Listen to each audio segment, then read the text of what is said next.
everybody is suddenly… people who had never meditated in their lives, never even considered that possibility, are now suddenly talking about meditation, the need to meditate, wanting to meditate.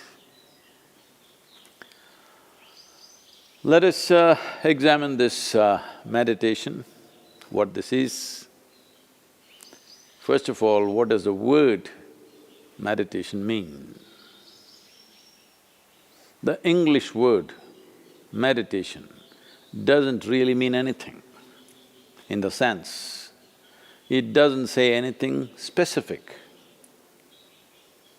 If anybody sits normally with their eyes closed, it's assumed they must be meditating. One can sit with their eyes closed and do many things. You can do japa, tapa, dharana, dhyana, samadhi, shunya, samyama. Or you might have just mastered the art of sleeping in vertical postures. So the word meditation in English language doesn't specify anything. Generally we assume, or generally people assume that meditation means dhyana. In Tamil Nadu it's dhyanam, if you go little north it's dhyana, if you go really up north it's dhyan. If you go further up it becomes chan, if you go little more east it becomes zen. Same thing. So, what is this dimension that we are trying to describe with this word meditation?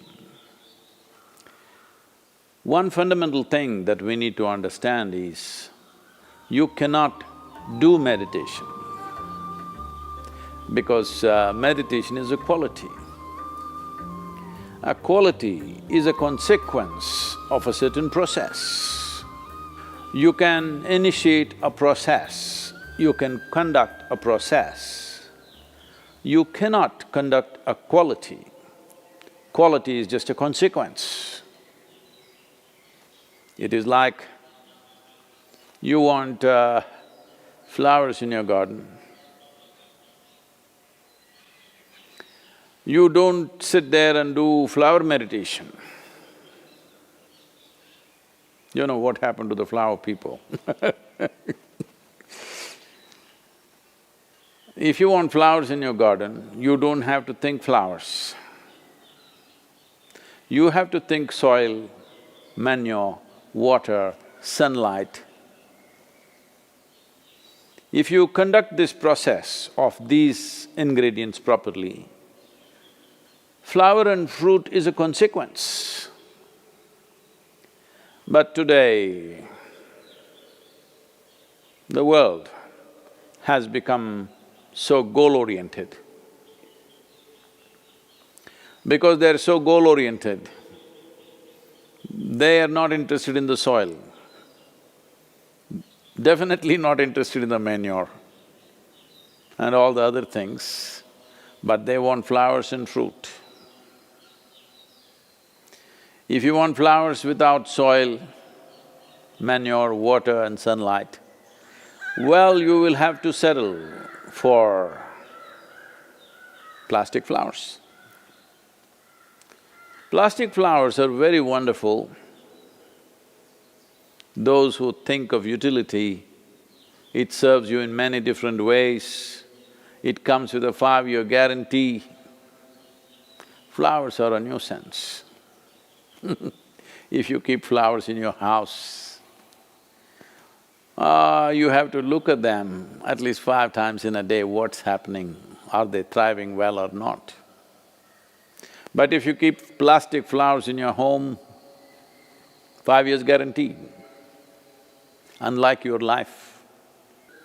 So essentially, the dimension and the process that you're referring to as meditation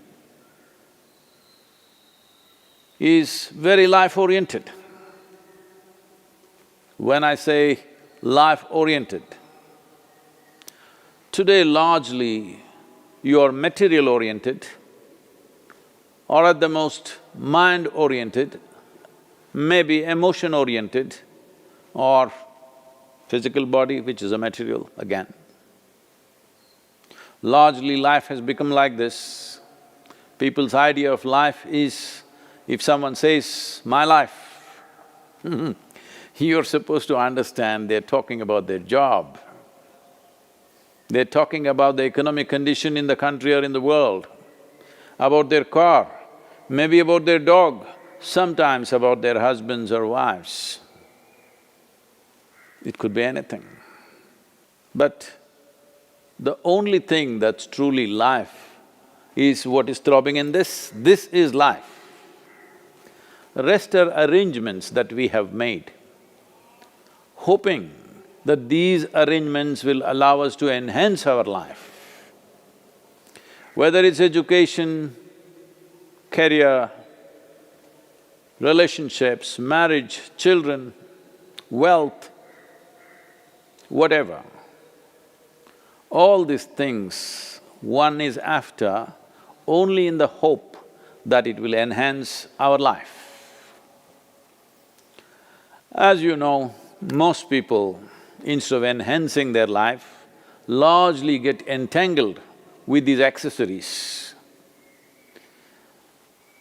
Accessories have become larger than the life process. Well, I think in a very cruel way, the virus is bringing focus on the life. You suddenly understand your expensive home has become a prison. Your expensive car is as good as junk because you can't drive it, at least for some time. So now naturally a whole lot of people are asking all over the world, how to meditate, what should I do? As I said, you cannot meditate, but you can become meditative because it's a quality. If one cultivates their body, mind, emotion and energies to a certain level of maturity, you will be naturally meditative 24 hours of the day. Meditation is not an impairment, that if you're meditative, you have to close your eyes and be limited to one place. Meditation is a phenomenal empowerment that you can do whatever is needed in the world, whatever, I mean that. Whatever is needed in the given situation and still remain untouched by the process of activities that we need to conduct in the world.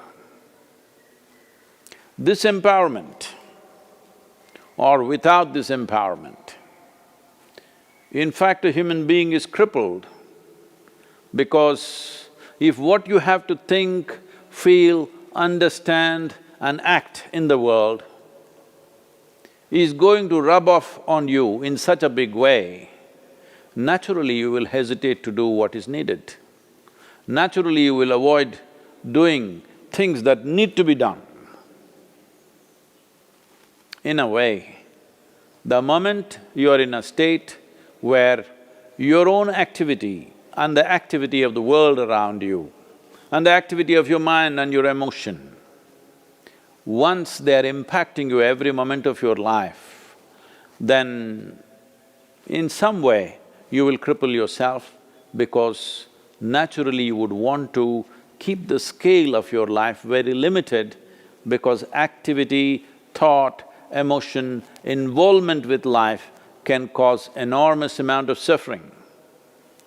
Once there is fear of suffering, knowingly or unknowingly, you will limit the scope and possibilities of your life.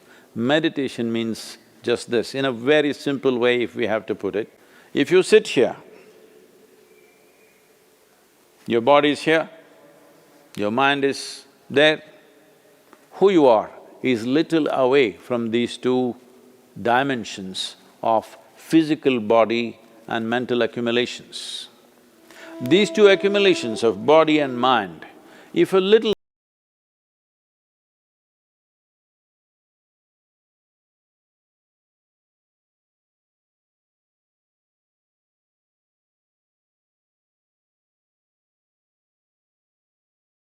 Peace.